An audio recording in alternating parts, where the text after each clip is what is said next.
munsi nagombaga kugira ijambo nganiriza Women of Excellence. So ndashaka kubaganira ijambo rito wenda mu byo nari kubaganiriza iyo tuza kuba duteranye kwa kane wanyu munsi wanyu wo guterana. So hari amagambo make nshaka gusangira namwe muri ubu buryo kugira ngo abasubizemo imbaraga mu izina rya Yesu Kristo Nazareth.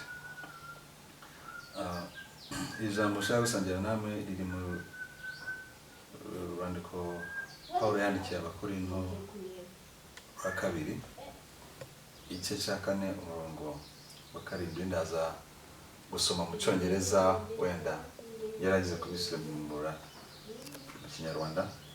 Aravuga ngo we now have this light shining in our hearts. Abakorinto wa kabiri igice cya 4 umurongo wa 7 ngo dufite uyu muco urabagirana mitima yacu, shining in our hearts.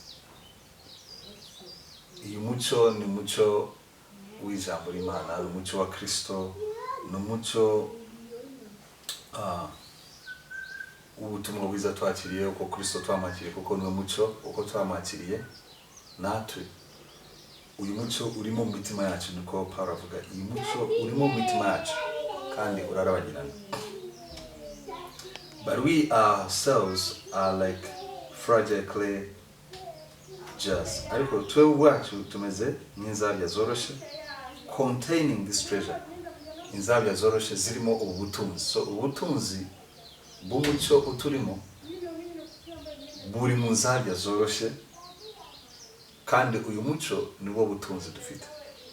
So dufite ubutunzi muri twebwe, ari uyu muco, ari umuco. Uyu muco uri muri izi nzabya zoroshe.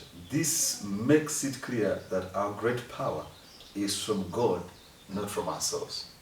Ibi bituma tumenya neza yuko imbaraga zacu zitari ari z'Imana, atari zacu, ari zacu ubwacu, twebwe ubwacu. Hallelujah. Nuvuga ko ubutunzi dufite muri twebwe, uyu muco uri muri twebwe, muri nzabya zoroshe, ni imbaraga z'Imana, ntabwo ari imbaraga zacu ubwacu, twebwe ubwacu. Rero muri nzabya zoroshe harimo ubutunzi. Harimo ubutunzi bwa Yesu, harimo ubutunzi bwo kuba tumva dufite umwuka w'Imana ari muri twebwe, mu mitima yacu. Tumva yuko dufite umwuka w'Imana uturimo, dufite Kristo uturimo. Ibi byo ni ubutunzi bukomeye buri muri izi nzabya zoroshe. Rero kenshi uko twireba nuko determininga destiny yacu n'ibitekerezo byacu aho bireba cyane cyane kuri izi nzabya zoroshe, harimo intege nke zitandukanye. Akaba ari byo abantu bareberaho kugira ngo bamenye wenda ndagarukira aha, ndagira aha, destiny yanjye ishingiye kuri iki, kubera cyangwa se amateka yanjye kubera uko umuntu yavutse. Ariko ijambo ry'Imana riravuga ngo guhera uyu munsi Kristo ntabwo tukimubara dukurikije ibisekuru, turamureba dukurikije iby'umwuka. Hallelujah.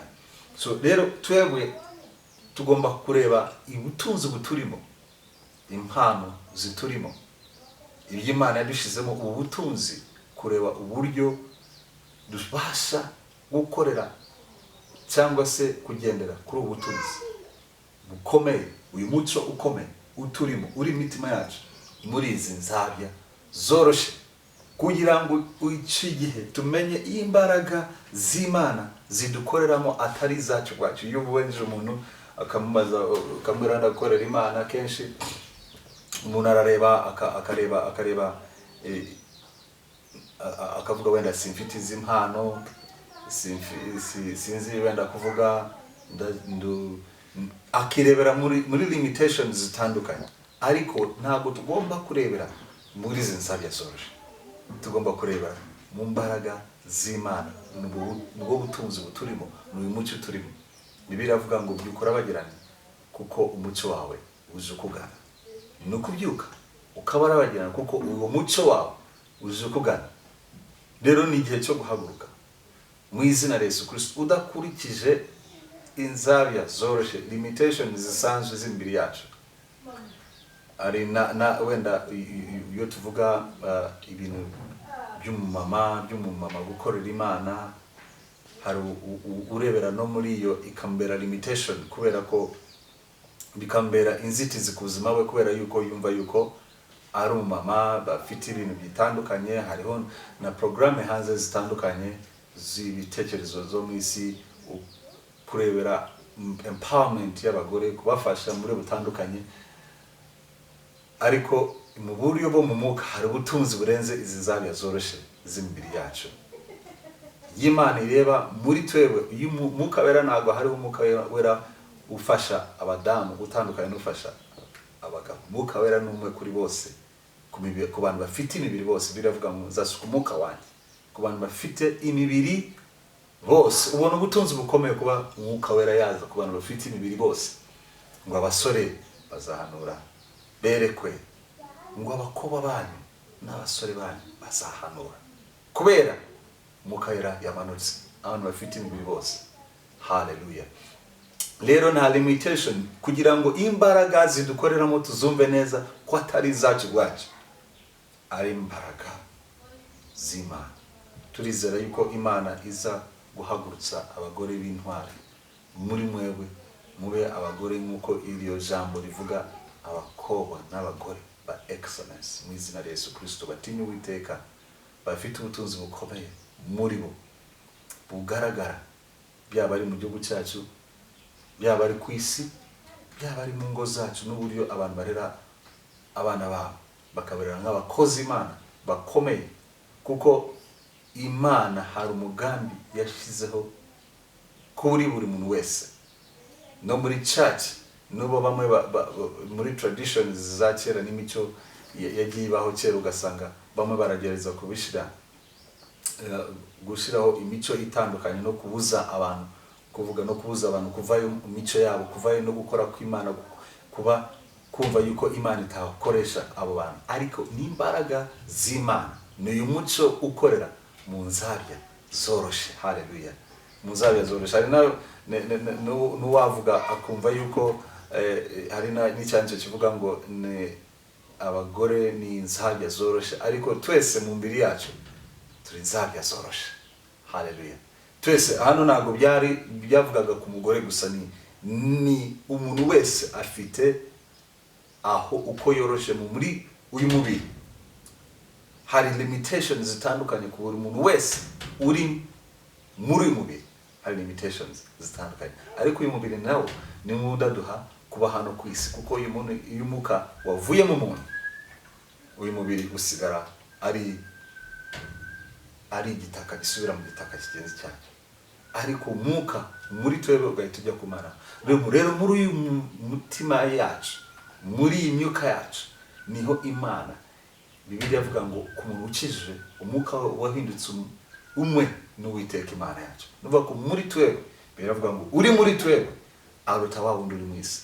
Rero muri twebwe harimo ubutunzi bukomeye, harimo Imana kwanza, ariko harimo n'uwo muco, harimo n'iryo jambo ry'Imana, harimo umwuka w'Imana, harimo amasezerano akomeye kuri muntu wese ubasha kumenya ubutunzi, kugira ngo imbaraga si imbaraga zacu, imbaraga si ukwirebera muri twebwe, Kristo niwe udushoboza. Paulo nuvuga neza akavuga ngo Christ is our sufficiency. Buri muntu wese yagusoma akabonamo Imana muri bo. Hari abakozi Imana nagiye nkurikira batandukanye, ikintu gikomeye n'umuntu wese iyo yamurebaga nkunda mukozi Imana witwa Catherine Kuhlman cyane, Imana yakoresheje cyane, afite amavuta n'imbaraga z'Imana n'ibitangaza bikomeye. Icyo umuntu wese yabonaga ni imbaraga z'Imana muri uwo muntu wari ufite, wavuga ngo ni inzabya zoroshe. Imana yamukoreyemo ibikomeye anyeganyeza isi mu izina rya Yesu Kristo. So nawe ndashaka kubira ngo ufite potential idasanzwe, hari amavuta muri wowe, harimo Imana muri wowe, n'imbaraga z'Imana muri wowe. Muri twese harimo Imana, kugira ngo imbaraga zibe ari imbaraga z'Uwiteka. Rero mu gusenga kwawe reka imbaraga z'umukara zikangure ikikurimo n'impano zikurimo n'amavuta kurimo n'umuhamagaro kurimo, kugira ngo mindset n'ibitekerezo bihinduke, bive mu kumva yuko uri umuntu utabasha kugera aho ugomba kugera, utabasha gukora ibyo ugomba gukora. Mu izina rya Yesu Kristo, Imana yagukoresha wahinduka akana k'Uwiteka. Bibiliya ivuga ngo abagore bahaguruke bamamaza inkuru. Reka twamamaze inkuru, reka dukore Uwiteka. Reka mu izina rya Yesu Kristo amavuta n'imbaraga z'Imana zibe ku bagore, bahaguruke bakora umurimo w'Imana, babe mu bwenge bw'Uwiteka, bubake imitima ya benshi mu izina rya Yesu Kristo. Ubwenge bubabemo, imbaraga z'Imana zibabemo, amavuta y'Uwiteka babeho, n'ukuboko kw'Imana ukomeye kubabeho, kugira ngo imbaraga zidukoreramo ziba ari imbaraga z'Uwiteka. Ndumva igihe ari iki ngiki aho umwuka w'Imana asukwa ku mibiri wose no mu isi ya nyuma, uko ahantu hose haguruka n'abantu bagiye guhaguruka mu buryo budasanzwe, mu buryo butandukanye. Imana, hari umuntu wavuze ngo Imana ntabwo ikoresha abantu bafite impano. Mu Cyongereza avuga God does not use gifted people, he uses yielded vessels. Abantu bagandukiye umwuka w'Imana. Nugandukira umwuka w'Imana muri wowe, muri zabyo, kuko imbiri yacu ni ingoro z'umwuka w'Imana. Uko tugandukira umwuka w'Imana tukamwemera gukora, Imana irakora ibidasanzwe kandi iradukoresha ibidasanzwe mu izina rya Yesu Kristo. Isi yose irategereje kugaragara kw'abana b'Imana nyakuri, kandi abayobora n'umwuka w'Imana nibo bana b'Imana. Mu izina rya Yesu Kristo umucyo w'Imana umurike, imbaraga z'Imana ziganze muri twebwe mu izina rya Yesu Kristo. Muri izi zabya zoroshe, Imana ibasiga amavuta kandi bakoreshe iby'ubutwari ku bw'icyubahiro cyayo mu izina rya Yesu. Amen.